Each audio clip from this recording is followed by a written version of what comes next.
हम लोग आज एक सम कर रहे हैं, one of the most important sum of consignment.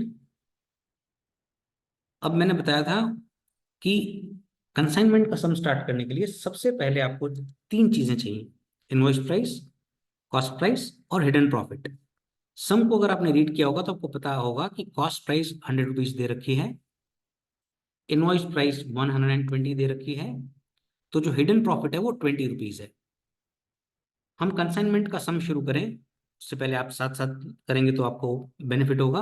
Consignment account draw कर लीजिए और कंसाइनी अकाउंट ड्रॉ कर लीजिए। कंसाइनमेंट अकाउंट फुल पेज पे ड्रॉ करिए, नेक्स्ट पेज पे कंसाइनी अकाउंट 10 to 12 लाइन्स। अब कंसाइनमेंट का सम कोई भी हो, इन 8 स्टेप्स में वो सम सॉल्व होता है। पहला स्टेप है एंट्री फॉर गुड्स सेंट, तो वो होता है consignment account debit to goods sent on consignment. 1000 radios 120, एक रेडियो का इनवॉइस प्राइस है तो 1,20,000।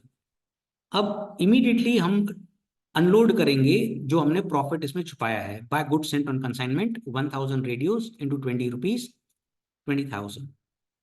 सेकेंड स्टेप होता है माल भेजने का खर्चों की एंट्री टू कैश। तो कंसाइनर ने जो खर्चे किए हैं वो हैं freight and insurance, 1000 rupees freight, 4000 rupees insurance, to cash, freight, insurance और टोटल। थर्ड स्टेप होता है अगर हमें कोई एडवांस मिला है क्या, बिल्स रिसीवेबल के फॉर्म में या बैंक ड्राफ्ट के फॉर्म में, जो इस सम में नहीं है क्योंकि क्वेश्चन आपने पढ़ लिया होगा। तो थर्ड स्टेप इस सम में नहीं है, डिस्काउंटिंग भी नहीं है। फोर्थ स्टेप का सेकेंड पार्ट जो है वो जो कंसाइनी खर्चा करता है नॉन सेलिंग एंड सेलिंग। तो कंसाइनी के नॉन सेलिंग और सेलिंग में ये जो है क्लियरिंग, ये नॉन सेलिंग है और ये जो खर्चा है वो सेलिंग है। तो ये हम कंसाइनमेंट अकाउंट के डेबिट साइड लिखेंगे to credit account, clearing charges, warehousing expenses and packing and selling, total 3150। Debit effect दूसरा आना चाहिए क्रेडिट इफेक्ट। कंसाइनमेंट में लिखा है टू क्रेडिट, क्रेडिट में लिखोगे by consignment expenses. Next step होता है एबनॉर्मल लॉस इफ एनी। तो लॉस इन ट्रांजिट है, करेक्ट। 50 रेडियोस ट्रांजिट में बिगड़ गए, तो हम इसका पहले वैल्यूएशन करते हैं। Computation of loss in transit, 50 sets, एक की कॉस्ट प्राइस 100 रुपीज है, 5000 हो गया, plus proportionate expense of consignor, जो कंसाइनर ने फर्स्ट स्टेप में खर्चे किए हैं। अब देखिए इधर 5000 का खर्चा किया है, वो उसने 1000 रेडियोस पर किया है, तो 50 रेडियोस पर कितना, क्रॉस मल्टीप्लाई करोगे 250 आ जाएगा। 5000 into 50 upon 1000, total cost of goods lost हो जाएगा 5250। इंश्योरेंस कंपनी ने कितना दिया है 3600। अगर आप क्वेश्चन ध्यान से पढ़ें तो इंश्योरेंस कंपनी ने दे रखा है 3600 रुपीज, एक्सेप्ट किया है। तो एबनॉर्मल लॉस कितना हो गया, difference is abnormal loss, how much is that 1650। ये हमारा एबनॉर्मल लॉस है। अब इसकी एंट्री होती है insurance company account debit, profit and loss account debit to consignment. तो कंसाइनमेंट में क्रेडिट साइड लिखा by insurance company, claim accepted, by profit and loss 1650। ये हुआ फिफ्थ स्टेप। अब सिक्स्थ स्टेप है sales and commission on sales, sales and commission on sales. Sixth step है sales and commission on sales. अब sales की entry होती है consignment account के क्रेडिट साइड, हम लोग लिखते हैं by credit account.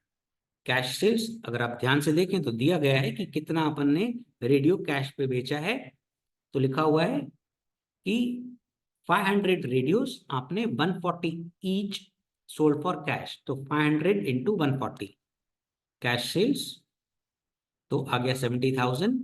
Credit sales वो भी दिया गया है, आपने 200 रेडियोस 150 पे क्रेडिट पे बेचे हैं, तो वो credit sales 200 into 150, 30,000, total is 1 lakh. Credit effect consignment में लिखा बाय किरीट, किरीट अकाउंट में आप लिख दोगे टू कंसाइनमेंट 1 लाख। अब आगे सेल्स, उसके बाद सेल्स की कमीशन, 10% कमीशन देना है टोटल सेल्स पर, 5% डेल क्रेडिट कमीशन देना है क्रेडिट सेल्स पर। तो कंसाइनमेंट के debit side to credit account general commission 10% total sales पे मिलेगी 10,000, del credit commission 3% credit sales पर मिलेगी, 5 क्रेडिट सेल्स पर मिलेगी 5%, not 3%, 5%. So that comes to 1,500. So total is 11,500. Consignment के डेबिट साइड आपने लिखा to credit account, credit account के क्रेडिट साइड आप लिखोगे बाय कंसाइनमेंट कमीशन 11,500. अब आगे बढ़ते हैं, नेक्स्ट स्टेप होता है कंसाइनमेंट स्टॉक। अब अगर आप ध्यान से देखें तो इसमें न्यू लर्निंग है, 100 radios are still in transit, तो ये एक न्यू लर्निंग है। क्लोजिंग स्टॉक की एंट्री होती है consignment stock account debit to consignment, यानी यहाँ पे हम बाय कंसाइनमेंट स्टॉक लिखेंगे। तो सबसे पहले हम लोग वैल्यू करते हैं कि हमारा फिजिकल स्टॉक कितना पड़ा है कंसाइनी के पास। तो उसका एक तरीका है, सबसे पहले sent 1000 sets, lost in transit रास्ते में कितने बिगड़े 50, स्टिल इन ट्रांजिट रास्ते में अभी तक कितने पड़े हैं 100, तो रीच्ड कितने, उसके पास पहुंचे कितने 850, जिसमें से उसने सेल कितने किए, तो सेल्स आपको दी हुई है यहां पर 700 सेट्स उसने बेचे हैं। तो 700 सेट्स अगर बिक जाते हैं तो फिजिकल स्टॉक कितना है 150। अब इसका हमें वैल्यूएशन करना है, वैल्यूएशन ऑफ क्लोजिंग स्टॉक। तो हमने उसकी कॉस्ट प्राइस देखी कितनी है, तो एक एक की कॉस्ट प्राइस 100 रुपीज है।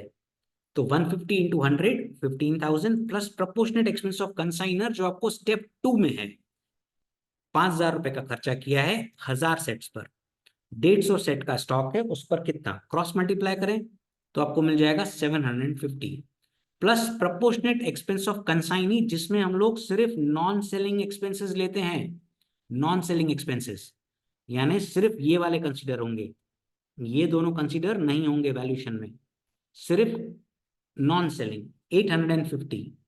अब 850 का वो खर्चा कर रहा है 850 सेट्स पर, एग्जैक्टली ये इंपॉर्टेंट पॉइंट है, 1000 सेट्स पर नहीं, क्योंकि देखो 50 सेट रास्ते में बिगड़ गए वो उसको तो मिले ही नहीं, और 100 तो अभी तक रास्ते में पड़े हुए हैं, तो उसके पास रीच्ड कितने हैं 850, तो 850 रुपए का खर्चा 850 सेट्स पर कर रहा है, 150 सेट्स पर कितना क्रॉस मल्टीप्लाई करोगे 150 आ जाएगा, प्लस हिडन प्रॉफिट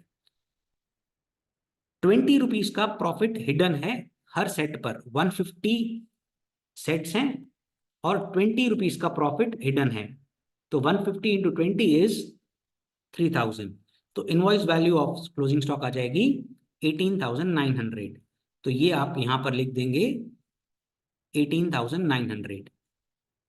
अब स्टिल इन ट्रांजिट, रास्ते में अभी तक माल पड़ा हुआ है 100, उसका भी तो वैल्यूएशन करना है, value of goods still in transit, cost 100 sets 100 रुपए का cost 10,000, proportionate expense of consignor 5,000 का खर्चा 1000 सेट्स पर, 100 सेट्स पर कितना क्रॉस मल्टीप्लाई करोगे 500, you will gate 10,500, that's it. इसका इनवॉइस वैल्यू नहीं निकालेंगे क्योंकि इन ट्रांजिट है, उसको आप कॉस्ट पे वैल्यू करेंगे 10,500 बाय स्टॉक इन ट्रांजिट। तो ये एक न्यू लर्निंग है इस सम की।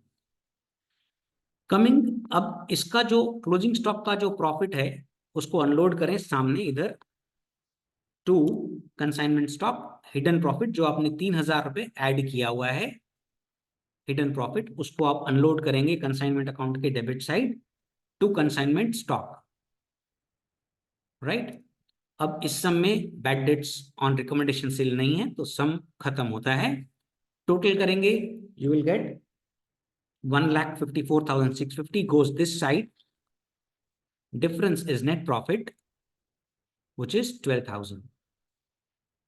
अब कंसाइनी अकाउंट को क्लोज करें तो इसका टोटल करेंगे, goes this side, difference is by bank, account settled. अब हमसे एक चीज और पूछ रहा है जो इस सम की खास बात है, जो 14 मार्क्स में बिल्कुल आ सकता है। You are required to show the balances of accounts relating to consignment transaction in the final accounts of Hindu. Correct? अब इफेक्ट्स एंड फाइनल अकाउंट्स पूछ रहा है, तो सबसे पहले बनता है ट्रेडिंग अकाउंट। 2-3 लाइन का एक छोटा सा ट्रेडिंग अकाउंट बनाएंगे, उसमें आप लिखोगे by goods sent on consignment, और उसमें लिखोगे कॉस्ट प्राइस। कॉस्ट प्राइस मेहरबानी करके 1,20,000 मत लिखना। 1,20,000 में से 20,000 का प्रॉफिट है, काटो, बाकी बचा 1 लाख। तो आप ट्रेडिंग अकाउंट में लिखोगे by goods sent on consignment 1 lakh. तो ये हमारा पहला इफेक्ट्स एंड फाइनल अकाउंट्स। फिर आप बनाओगे छोटा सा प्रॉफिट एंड लॉस अकाउंट, उसमें आप लिखोगे डेबिट साइड टू कंसाइनमेंट, जो लॉस इन ट्रांजिट हुआ था 1,650। आपने कंसाइनमेंट अकाउंट की क्रेडिट साइड लिखा है बाय पीएनएल, तो पीएनएल के डेबिट साइड लिखोगे टू कंसाइनमेंट। फिर जो फाइनल नेट प्रॉफिट था उसको आपने जनरल पीएनएल में ट्रांसफर किया है, तो उसका आप यहाँ पे क्रेडिट इफेक्ट दे दोगे। इस वाले जनरल प्रॉफिट को जो जनरल पीएनएल में गया है नेट प्रॉफिट, वो आपने वहां पर क्रेडिट साइड दिखा दिया। अब आते हैं बैलेंस शीट पर। तो करंट एसेट्स में आप लिखोगे इंश्योरेंस कंपनी क्लेम जो आपको 3,600 मिलने वाला है। कंसाइनमेंट स्टॉक 15,900, बिल्कुल सही, cost price not the invoice price. You have to show the cost price, ये मत दिखाना बैलेंस शीट में, आपको दिखानी है cost price. What is the cost price? 15,900। Stock in transit तो कॉस्ट पर ही वैल्यू किया है, राइट? तो ये है इफेक्ट्स इन फाइनल अकाउंट्स। अब इसमें एक और एडिशनल चीज पूछी गई है कि prepare consignors account in the books of consignee. जो ये एग्जाम में कम चांस है आने का, पर अगर आ गया तो हमें करने आना चाहिए। अब वापस 8 स्टेप्स। पहला, अभी ये सम हम देख रहे हैं कंसाइनी के नजरिए से, कंसाइनर का अकाउंट। तो हमने जो उनके बिहाफ पे खर्चे किए हैं हम लिखेंगे to cash, clearing expenses, warehousing expenses, packing selling expenses, वो सब हम लिखेंगे। उनके बिहाफ पे अपन ने जो माल बेचा है, by cash, cash sales, by debtors, credit sales, जो उनके बिहाफ पे किया है। हमारी कमीशन तो हमारे लिए इनकम है, इंदू रेडियोज के लिए एक्सपेंस है, तो Indu radios account debit to commission, general expense, del creditor commission, general commission, del creditor commission, total. अब इस ये टोटल किया, इधर गया difference to bank, account settled. अब ये अकाउंट आने के चांसेस स्लिम हैं, पर अगर आए तो आप कर लेना। Good luck.